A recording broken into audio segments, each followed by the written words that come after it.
নজর রাখবো অন্যান্য খবরের দিকে। ভোট মুখে বাংলায় ফের শাহী সফর। এর আগে তৃণমূলের অপশাসনের চার্জশিট প্রকাশ করতে এসেছিলেন অমিত শাহ, তারপর এসেছিলেন শুভেন্দু অধিকারীর মনোনয়ন জমা দেওয়ার জন্য। শুক্রবার অমিত শাহ বাংলায় এসেছেন ভোটের আগে বাংলার মানুষকে দলের তরফে প্রতিশ্রুতির বাণী শোনাতে, যাকে বলা হয় নির্বাচনী ইস্তাহার বা সংকল্পপত্র। শুক্রবার নিউ টাউনের হোটেল থেকে সংকল্পপত্র প্রকাশ করেছেন অমিত শাহ। বাংলায় ভোটের মহাযুদ্ধ। ভোটের আগে বিজেপির নির্বাচনী ইস্তাহার বা সংকল্পপত্র প্রকাশ করলেন অমিত শাহ। শুক্রবার অমিত শাহ বাংলায় এসেছিলেন। নিউ টাউনের হোটেল থেকে সংকল্পপত্র প্রকাশ করেছেন শাহ। অমিত শাহের আর্জি, আপনারা বামেদের সুযোগ দিয়েছেন, তৃণমূলকেও সুযোগ দিয়েছেন, এবার বাংলার উন্নয়নের সুযোগ দিন বিজেপিকে। শাহ বলেন, বাংলাবাসীকে অনুদান দিয়েছেন মমতা বন্দ্যোপাধ্যায়। সিন্ডিকেট, গুন্ডা, অনুপ্রবেশকারীদের গত 15 বছর যেন কালরাত্রির মতন কেটেছে বাংলার মানুষের। বিজেপির এই সংকল্পপত্র নতুন আশা, নতুন ভরসার। আগামী 5 বছর বিজেপির সরকার বাংলা বিকাশের রাস্তা খুলবে বলে আশ্বাস দিয়েছেন দেশের স্বরাষ্ট্রমন্ত্রী। তিনি জানান, ভয়, বিভেদ, ভ্রষ্টাচারকে দূরে সরিয়ে এগোবে বাংলা। এবার বাংলার মানুষ নতুন রাস্তা খুঁজে পাবে, এটাই আমাদের আস্থা।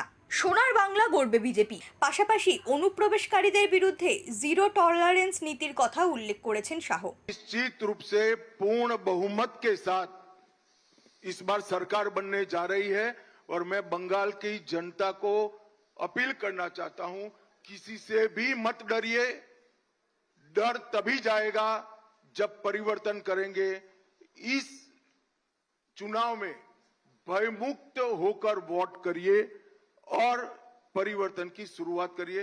निश्चित रूप से पूर्ण बहुमत के साथ भारतीय जनता पार्टी की सरकार बनने जा रही है। এক নজরে বিজেপির সংকল্পপত্র।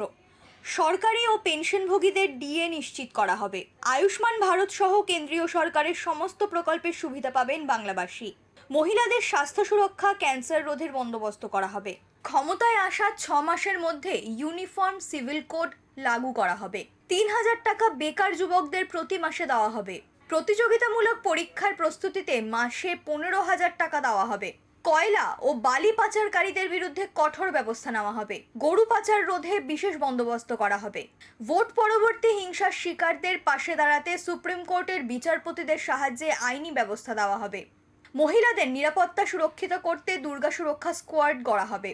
জাতীয় নিরাপত্তা নিশ্চিত করতে অনুপ্রবেশ রোধে কঠোর ব্যবস্থা নেওয়া হবে। 3000 টাকা করে প্রতি মাসে পাবেন নিম্নবিত্ত ও মধ্যবিত্ত মহিলারা। মাসের 1 থেকে 5 তারিখের মধ্যে টাকা পাওয়া যাবে। স্টার্টআপের বন্দোবস্ত, ক্ষুদ্র শিল্পের মাধ্যমে যুবকদের ব্যবসায়ী করে তোলা হবে। কুড়মালি এবং রাজবংশী ভাষাকে 8ম তফসিলের অন্তর্ভুক্ত করা হবে। যানজট ও যাত্রীর ভোগান্তি দূরীকরণে কলকাতা মেট্রোর আরও প্রসার করা হবে। এছাড়াও রাজ্যে বন্ধ হয়ে যাওয়া জুট মিল খোলার বন্দোবস্তের পাশাপাশি আধুনিক উপায়ে পাট প্রক্রিয়াকরণের বন্দোবস্ত করার আশ্বাস দিয়েছেন অমিত শাহ। সব মিলিয়ে বাংলায় বিজেপি সরকার হলে মানুষ ভয়মুক্ত থাকবে, এমনটাই জানিয়েছেন শাহ। ব্যুরো রিপোর্ট, ওঙ্কার বাংলা।